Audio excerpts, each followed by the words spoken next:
and welcome to our 5 minutes with Ekaterina war vlog about Dnipro, the central Ukraine.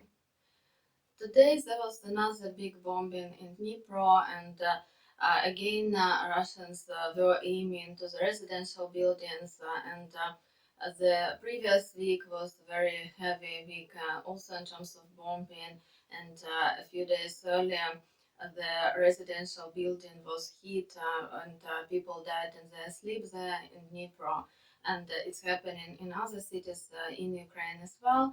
And that means that Russia does not want any peace, and Russia in reality does not want any negotiations, which are widely advertised now in the West. And probably your first question for me today would be, what do you think about this 28 points offered to Ukraine to capitulate, basically, and what your opinion on this will be? So the majority of Ukrainian bloggers who I watch, they think that Russia does not want to stop the war, and these 28 points, they're just diplomatic distraction, and they're just some Russian attempts to shift the attention from helping Ukraine, actually, from providing Ukraine weapons and from securing our cities, to basically negotiating something unrealistic and something that is not going to happen in reality. And that's pretty much my opinion as well. I don't believe that capitulation of Ukraine, which is basically noted in these 28 points, will stop the war in the future, and that even if we freeze the front line at the current position, and even if, as Russia wants, they will just without fighting enter the peaceful Ukrainian regions, the regions that they think they would like to annex right now as a result of these military actions. Even if it happens, it will just mean that we will have 1 or 2 years, couple of years of the relative no bombing time. It wouldn't be the peaceful time, it will be no bombing time. But then Russia will just accumulate more rockets, and they will keep bombing us again and again, as they're doing within the 4 years, almost 4 years since the beginning of the Russian military aggression in February 2022. So I'm very pessimistic. That's being honest about these negotiations. I'm very pessimistic about the talks happening right now, right today. Yeah. And the Ukrainian negotiation group, they said that they, with the help of the European partners, were able to reduce this number of points to 20 points, and that the territory is not discussed now. It will be, if ever, it will be discussed with the presidents on the presidential level, not on the level of junior negotiators.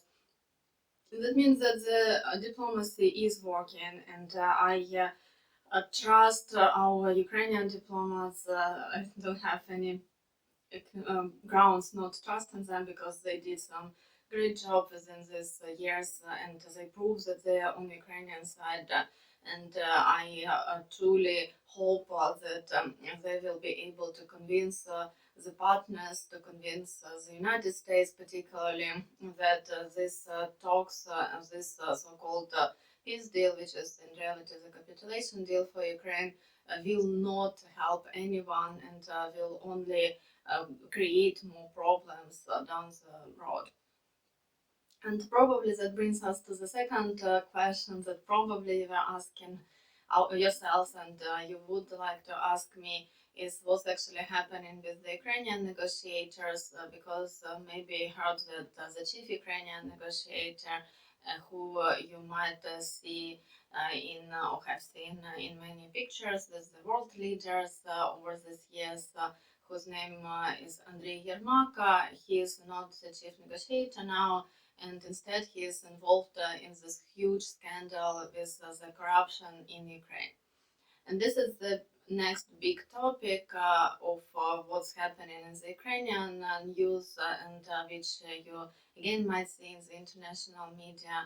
And that is actually not something bad that is happening, or not something inherently bad, because inside Ukraine, many independent journalists, many activists, they were pointing out that Andriy Yermak should not have this position at negotiation table, because he was not elected by the people of Ukraine, and his position was the head of the presidential office. But according to the Ukrainian tradition, the head of the presidential office is somebody who is responsible for the document creation, for the organizational, maybe the schedule problems, but this person should not have such a big position in the international, specifically even in the international field, because that's not the position that is elected, or it's not a position that is appointed under the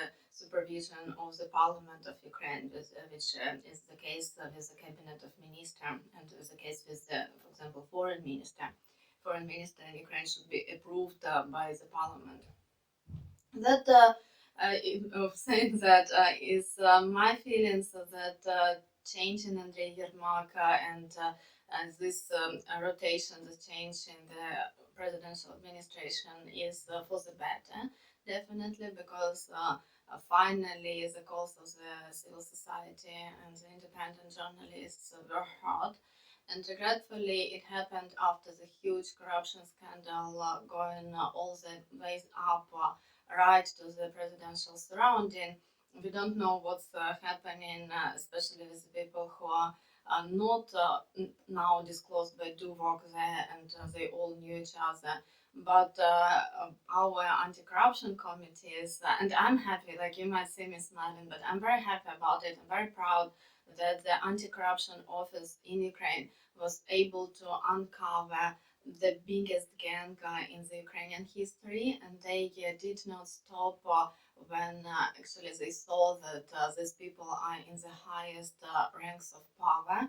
And obviously, for the country in war, none of these turmoils is for good, but for the general benefit and for the ultimate goal of defeating Russia at the front line, or at least finding the peace conditions when the peace will be sustained, and the Russian Federation won't be ever able to attack Ukraine afterwards. Thinking about this, removing this corruption sprout, I don't even know how to call it. It's a huge gangsters organization within the presidential office, within the cabinet of ministers, within some parliamentary and deputies, so just uncovering and removing it from all the positions of power is a very good step for Ukraine as a country. So in this regard, I'm very worried what might happen in terms of the future rotations and the changing of power and the changing of the important key figures that will negotiate in Ukrainian case abroad. But at the same time, I'm very happy that these corrupted people who also were proven to lead business through Russia, like even now, which was the most ridiculous thing, that they are now under either investigation or already been arrested or now they are enlisted as a person of interest, and they will be looked for abroad, depending on where the person is. But it's very good for the Ukrainian case in general. That's the main things in the information field. As for the situation on the ground, I already told you about the bombings, and that's the most devastating part that Russia is doing, and that's the most depressive part. And I'm very scared of bombings. I hate bombings. All my family doesn't react well on the bombings as well.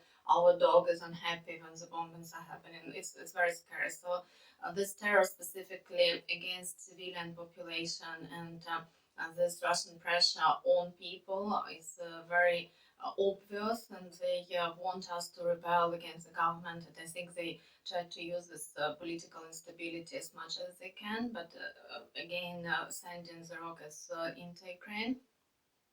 I don't see that many Ukrainians are into this idea of capitulating, despite Russians try to terror us a lot. And because of these bombings and because of also targeting the civilian infrastructure, the civilian energy infrastructure, and some of these bombings were devastating and they reached the targets, we have the long electricity blackouts. It can last between 9 and 12 hours, and it's already cold, so people cannot turn on heating, because even if you have decentralized heating, you need the pumping system in order to make the water circulating. In the most modern ones, it's this way, it works this way. And when there is no electricity, you have no heating, and obviously you will have problems with the connection. The internet might work, might not work, depending if you have the battery, if you're powered, and the batteries are now super expensive. The devices, like big power banks, which will be, for example, 900 watt or 1000 watt, and they will help you to charge your phone and to have internet, and maybe to power your electric blanket if you have it. So these devices are now in high demand, but obviously not all people can afford it, and those who are vulnerable by themselves, they're obviously under the biggest pressure. So elderly and people with many children or with small children, they are in the most vulnerable position now. Apart from blackouts, the unemployment is also gaining momentum, and that's the problems, the economic instability, because the enterprises, they also cannot work, so people cannot get the job in the factory, because the factory is not working, or for example in the garage, in the workshops, offices would not be working when the electricity is not there. And that obviously strains the Ukrainian economy a lot. But when I'm saying economy, it means that people don't have enough money to provide for themselves. So that's the situation, and regretfully it does deteriorate, and the same is with the front line.